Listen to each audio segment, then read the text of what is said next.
To be English is to inhabit a complex tapestry of culture, historical, intellectual traditions, each thread woven by centuries of creativity, conflict, and curiosity. And the essence of Englishness defies simple definition, resisting both the narrow bounds of ethnic exclusivity and the broad abstraction of civic universality. Indeed, it finds life in the interplay of the particular and the universal, an inheritance both local and capacious. And it's helped, particularly in the present day, by the spread of the business English as a foreign language. And that in itself, I think, accounts for and attracts so much of the migration to the English-speaking world, for good or ill. Englishness emerges from a rich cultural canon encompassing the mythical, the literary, the legends of King Arthur, even though they seem to be sort of coming to us through a French version. But of course, in Britain, in the first few centuries, yes, after the conquest of William, the language of England was French, not Anglo-Saxon. The epic of Beowulf, the human drama of Shakespeare, it thrives in the prose of Dickens and Austen, the poetry of Donne and Wordsworth, and the philosophical musings of St. Thomas More and Julian of Norwich. These works, while often reflective of a specific time and place, resonate universally, bridging epochs and various geographies.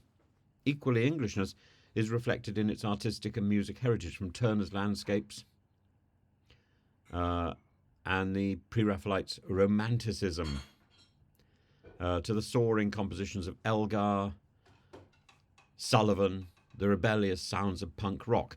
The English imagination finds its pulse in both the grandeur of the Wilton diptych and the everyday charm of Wensleydale cheese and cheddar. Two dominant paradigms, ethno-nationalism and civic nationalism, fail to capture the nuance of English reality, of English identity. Ethno-nationalism narrows Englishness to biology, disregarding the shared culture that transcends origins, and why it's so difficult to say this bit of the British Isles is England, this bit is Scotland, this bit is Wales, this bit is Ireland, and so on. The civic nationalism, while inclusive, risks reducing identity to a checklist of values, often alienating those whose lived culture cannot be fully codified. And those people who go through this ridiculous test to become citizens, the citizenship test is absurd, and a lot of it is about tick boxing particular political ideology and obscurity. There might be an answer in cultural patriotism, a shared way of life that acknowledges contributions from diverse ethnicities while preserving distinct traditions. As T.S. Eliot observed, English culture encompasses both the lofty and the quotidian, Derby Day and dog races, alongside the music of Elgar and the architecture of Gothic churches. It's neither static nor exclusionary, but it's dynamic, evolving through encounters with the world and adapting things that it sees good to become its own. Culture, as defined by Raymond Williams, is a total way of life. It's the stories we tell, the customs we uphold, the shared rituals that shape our social imaginations, and the icons of life. In this framework, Englishness becomes a lived experience, a blend of traditions, innovations, shared values, carried through literature, music, sport, even the peculiarly English love of boiled cabbage and Brussels sprouts. This cultural framework offers a third way, balancing the rigidity of ethno-nationalism with the abstraction of civic nationalism. It allows for porous boundaries, borders, where migration and integration enrich rather than dilute the national fabric.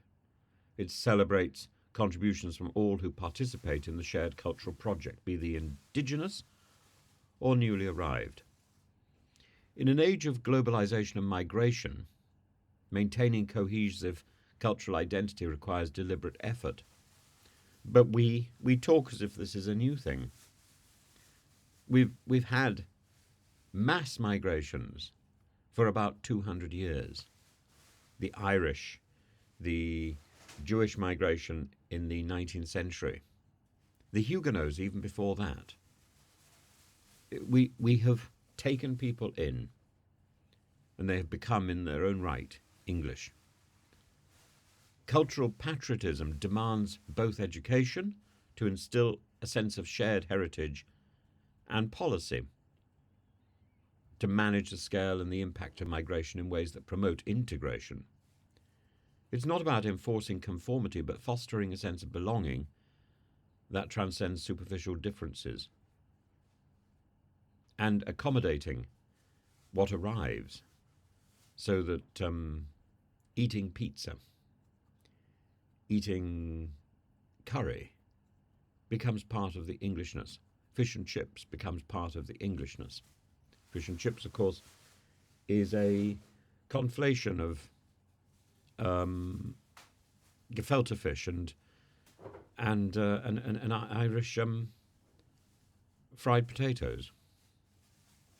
Moreover, Englishness must resist the forces of reductive multiculturalism, which fragments society into silos, and resurgent essentialism, which denies the reality of cultural hybrids. Instead, it must embrace the richness of a canon that includes both Shakespeare and Sadie Smith, the Book of Common Prayer, the swinging 60s.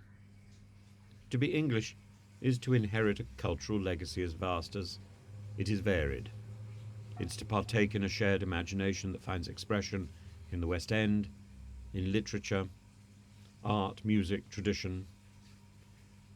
It's to hold a sense of identity that's neither rigidly ethnic nor hollowly civic, but alive in the dynamic interplay of history and modernity, that looks at the particulars and at the universals. Englishness at its best is simply a celebration of a common culture that binds us, while leaving space for the new, the unexpected, to enrich a story. And particularly today, Englishness is something that's on social media, that transcends the boundaries of common geography.